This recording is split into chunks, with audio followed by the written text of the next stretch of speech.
What's up, everybody? It's your boy Wes Grant. You're watching Suburban Nerd. This is the channel where I give my nerd views on today's nerd news, but also do movie reviews. And today's movie I'm going to be reviewing is going to be the Happytime Murders. Happytime Murders was, I'm just going to say right off the bat, was a pleasant surprise because some very few times does a good blend like this actually work. You know, if you kind of want to get a gist of what the movie is, because a lot of people I was telling people I was going to see this movie today, and so many of them was like, yeah, no, that looks stupid. And yes, it does, on the surface it does look stupid. It looks like one of those Muppet movies that tend to not be that good, and like, you know, because they've already done puppets with real people, and you know, with the Sesame Street, and it's not universally loved as far as the movies themselves. People love the Muppets, but the movies themselves aren't really praised for being that good. So when people see this, they kind of get the same idea. But if I was to give it a comparison, I asked them this. I was like, do you guys like Roger Rabbit? They were like, I asked everybody that's been thinking like, no, it looks stupid, I don't want to say it. I was like, have you seen Who Framed Roger Rabbit? They say yes. I'm like, it's basically about the same kind of vein as that. Because if you like Who Framed Roger Rabbit, and the fact that with the cop working with the person in this kind of mystery, that's what it is. And that's, in essence, that's what they were going for. They were going for an 80s buddies cop movie, but with Muppets or puppets.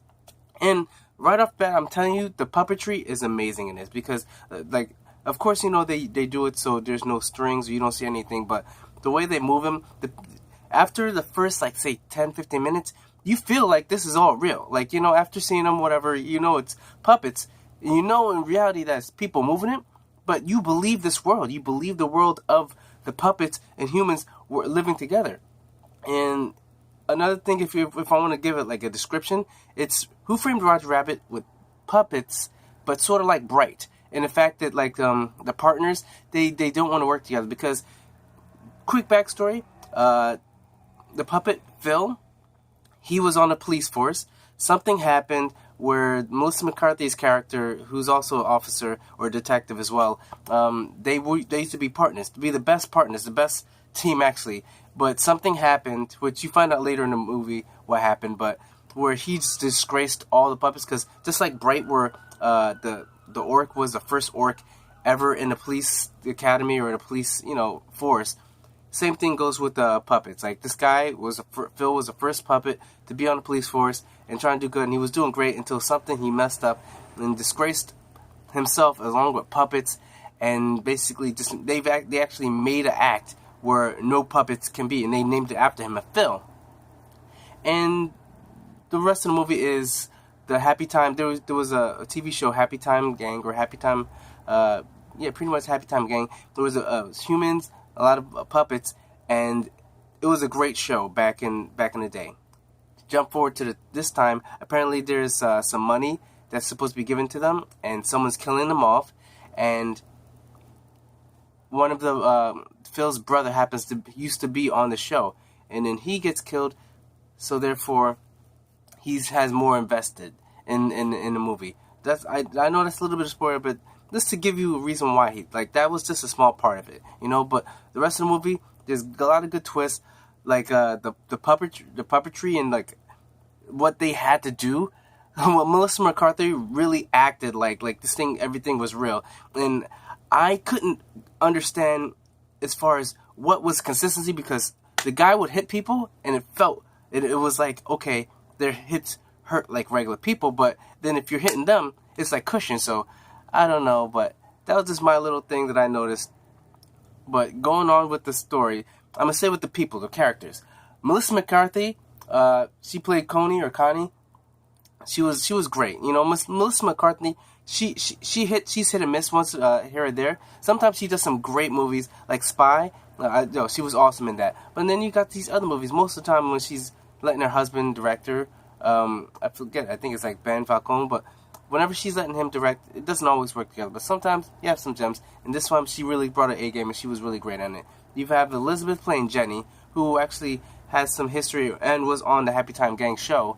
You've got Phil's assistant, who was played by Maya Rudolph, but her name in the movie is Bubbles. You've got the FBI cop, who's pretty much a hard ass, and that's Agent Camp or whatever, and is played by Joel McCall. And then you've got Phil, who's being played voiced over by Bill Beretta.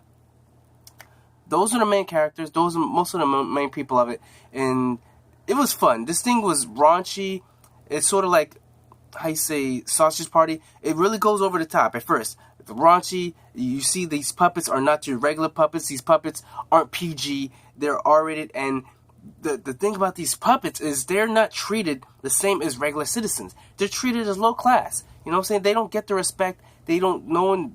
It's just like pretty much what Bright is. Like, you've got these orcs and the humans, or they don't look at them as equals, and they treat them really bad. And there's a candy addiction with these puppets, and you see a lot of them in the slums just addicted to maple syrup like it's alcohol, sugar, like, you know, doing Twizzlers, sniffing powdered sugar like it's cocaine. And sure, it is dark, but at the same time, there are a lot of funny moments in this. I laughed a lot. I definitely enjoyed this movie, and this movie does a great job of finding that good balance. There's a good balance of some seriousness, but at the same time with some wackiness and some silly things that, of course, with puppets, what do you expect?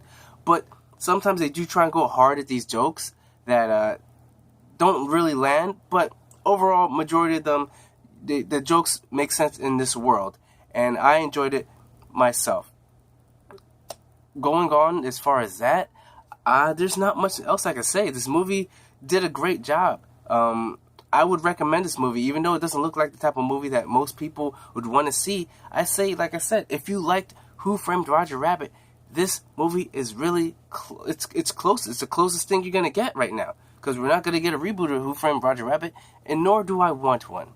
So this one, I'm gonna give it. And this is made by Hanson? Brian Hanson. Brian Hanson, the one in charge of the Henson Muppets. Like, to think that he would take such lovable things and then make it raunchy like that. And I believe it's Dean or D and Tom or Todd this was written by them. And yeah, they've had this idea for a while. So finally came to fruition.